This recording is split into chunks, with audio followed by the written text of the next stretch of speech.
Most technicians see coils on a motherboard, but they don't really know what they do.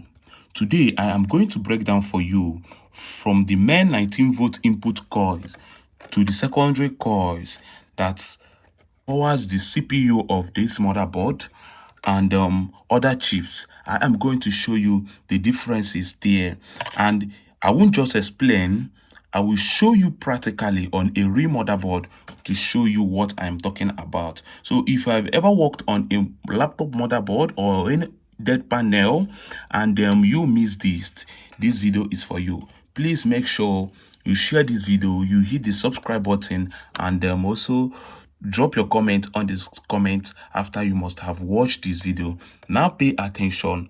I am going to start by pointing out the SMD coils we have in this laptop. There are so many coils in this motherboard, but we point out the important ones, the 3-volt coils, the 5-volt coils, the CPU coils, the VGA coils.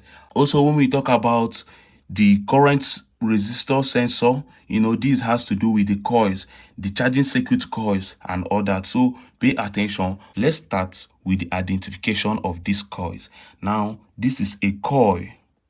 We have this as a coil. What is written here is 4R7. Can you see that? This is the coil. This is a coil, 1R0. This is a coil. This is a coil. You can call this a coil or an inductor. This is a coil. This right here is a coil. Yes, and I will explain that. So that is why you have to watch this video to the end. Now pay attention here again. We have this is a coil and this is a coil. And this is a coil. This is a coil. Can you see there are so many coils on this motherboard? We have this. This is a coil. And also when we turn back, looking here carefully, this is a coil. Can you see that? This is a coil here too. This is a coil. This is a coil. Look here, we have coils. This is coil. This is a coil. This is a coil or an inductor. A coil or an inductor. This is a coil. Now that we have seen the coils on this motherboard, now I want to briefly explain something to you. Now you have to understand that each and every of these coils on this PCB, on this motherboard, have where they are supplying current to. They have where they are distributing voltage to. Is either they are the main 19-volt coils that are taking current from the power rails, or they are secondary coils which gives current or gives voltage to the required chip there. No, I'm going to break it down. Now look carefully now. This is the current resistor sensor. From here, this is what distributes voltage to all the circuits in this motherboard.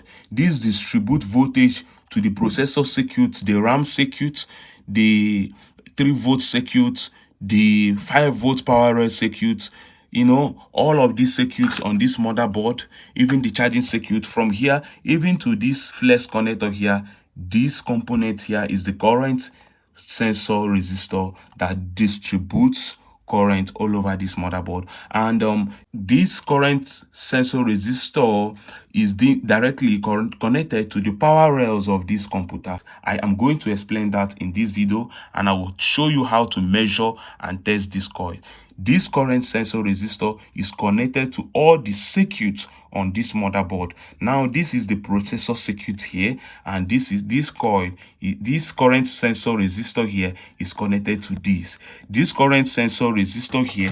Now we have the 3-volt coils and the 5-volt coils here, and this current sensor resistor here, this current sensor resistor here is directly connected to these coils here. And look at where they are connected to these coils. These are the coils that are the 3-volt coils and the 5-volt coils, and they're also connected to the RAM. This is the RAM circuit here. We have this is the RAM circuit. So this current resistor here is also connected directly to the BQ chip. So you pay attention. Now that you have understand that this current resistor is connected directly to these coils, which they are taking current or they are taking voltage from the power rail, which is the main power rail. They are taking voltage to create their own power rail, to create their own circuit regarding the chip they are supplying current to. Now this is the main coil, which takes voltage, which takes 19 volts from this current resistor, and these are the secondary coils. So I am going to also show you how to measure these coils, and also show you that this current resistor here is what supplies voltage to all the circuits on this motherboard, which in every circuit we have this type of coil because they are taking current from the power rail. Now this is the processor circuit, we have this type of coil, and this is the RAM circuit. We have one coil here, and the controller here, it's the IC that controls the voltage that goes into this RAM, and we have the coil here that is taking current or the voltage from the power rail 19 volts, and we have the 3 volts and the 5 volt coil, which also taking voltage from the main power rail to generate these 3 volts and the 5 volts current or voltage. We are going to use our multimeter to explain something here in this video.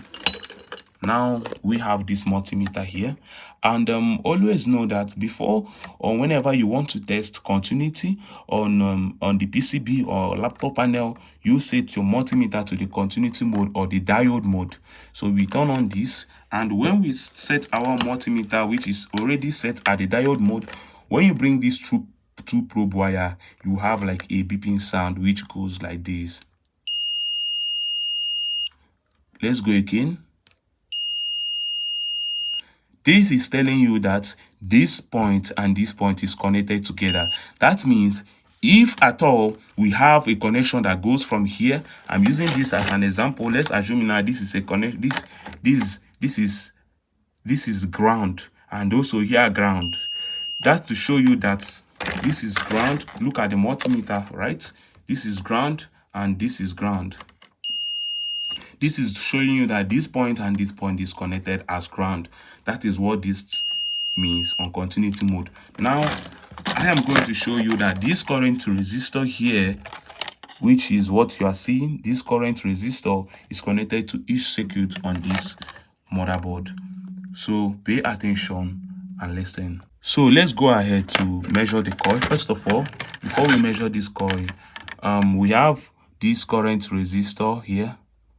This current sensor resistor. I'm going to show you that this is the main distributor of the voltage that is in each and every circuit on these power rails. I am going to show you that this coil is connected to each coil that takes 19 volts. Now these are the secondary coils. This coil doesn't take 19 volts directly. This coils doesn't take 19 volts directly. They don't take 19 volts directly. Rather, they convert current which comes into them directly from the MOSFET. They convert them and give it back to the chip that requires it. Now this coil is working for this chip here. Can you see that?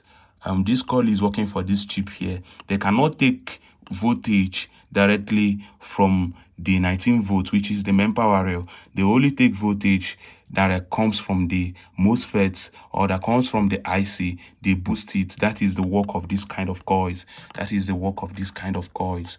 Now these are the main ones that takes current or voltage directly from the current resistor that is connected to the power rails. Now let's go ahead to first of all measure our coils here. Now we have this. I am going to make it very simple and easy to follow. Listen, this is my probe wire, right? And you pay attention here. Look here now. We have this current resistor and we have this processor circuit. What did I tell you? Now listen to me. I'm going to explain something to you. Look. Now this is the current resistor and this is the coil. This is the processor coil. The coil that brings in voltage to the processing circuit. Now this coil is connected to this point. So it takes current from here to this point. Now gives the 19 volts that is required in this processor circuit to work. The required 19 volts comes in here now in this coil, which is this is the input and this is the output of this coil, which now goes into the chips No, this is the control chip that controls this and goes here, and this chip before it now enters the processor and the video card, which is the graphics card, which is connected together.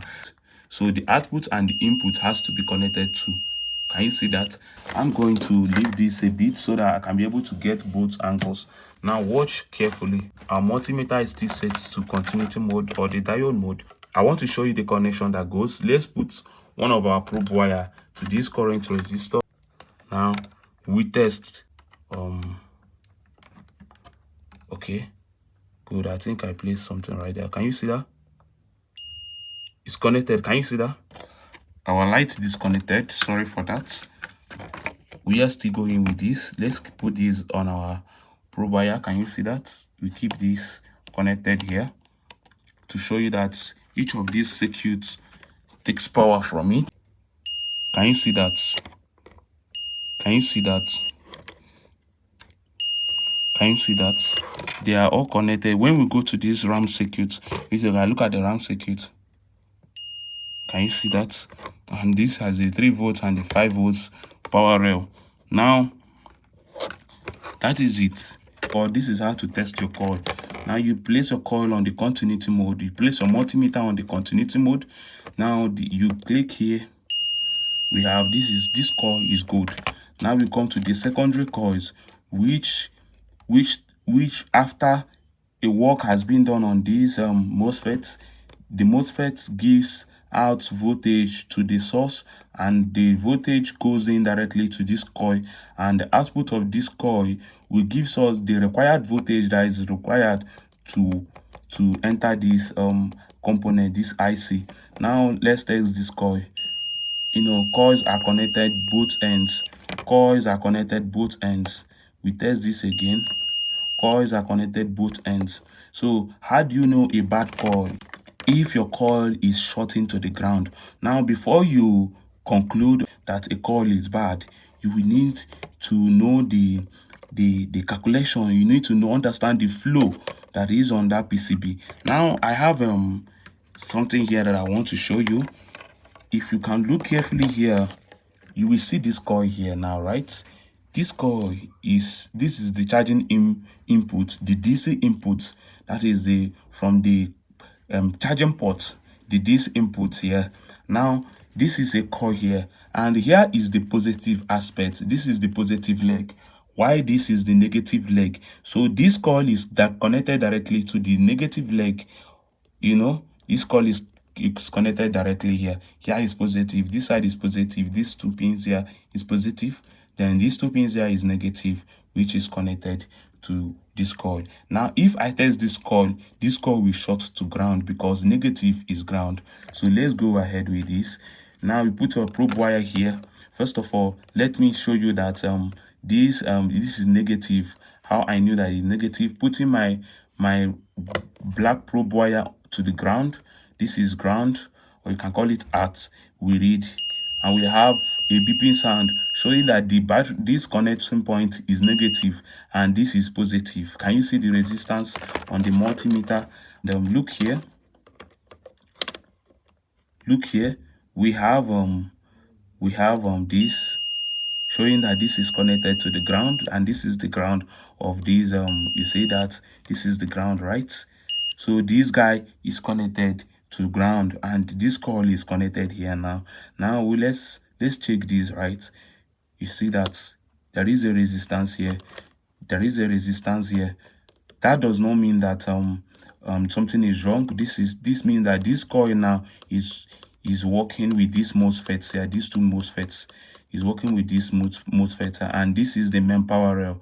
This is the main power rail. So this coil is not supposed to short to the ground. Now this is the coil, and it's connected to the negative of this. This is the charging port plug, where the charging port is being plugged, the first inflow of the 19 volts that we need on this motherboard. But mind you, coils are not supposed to short to the ground on the main power rails. Whenever we come to the main power rails, which is like the charging panel power rails, look at the charging power rails here, and these are the 2 MOSFETs that controls it. Coils are never supposed to short to the ground. You see, You see that that's the battery for the battery, the coil for the battery is not supposed to short to the ground. And that is it. Let's come here for the, this is for the RAM, and it's not supposed to short to the ground. And this is for the 5 volts. It's not supposed to short to the ground. And this is also for the 5 volts. It's not supposed to short to the, for the 3 volts, sorry, it's not supposed to short to the ground. Do you understand that? So now I'm showing you, I've already showed you how to understand this flow, and this is how to test your coil. This is a coil. You bring your probe wire. It shows that this is 0 ohms. There is no resistance. That this coil is working 100%, and we have here working 100%, and we have here working 100%, working 100%, working 100%, and also it's not shorted to the ground. Can you see? Can you see? So the coils are good. We have confirmed that these coils, which takes current or which takes voltage from the current sensor resistor, is working very well. You know, the input and the output flow is clean and is working very well. So if at all we have issues, or maybe we have a missing volts, 3 volts or 5 volts on this rail or on this channel, what we're going to do here is to, after we must have tested our coils, after we must have tested the input flow of the coil, test the coil at the beginning that brings in the 19 volts, we are going to test the secondary coils. Shows that these coils are still working. So these are the simple basic way to troubleshoot electronic system and electronic components. I hope and I believe that this helps you. This coil is for the RAM, and yes, it is for the RAM, for this one, and this is for this is for this, and this is for this. You know, that is it. In my next video, I will be dropping more hints on this, and also I will talk more of other components in electronic system.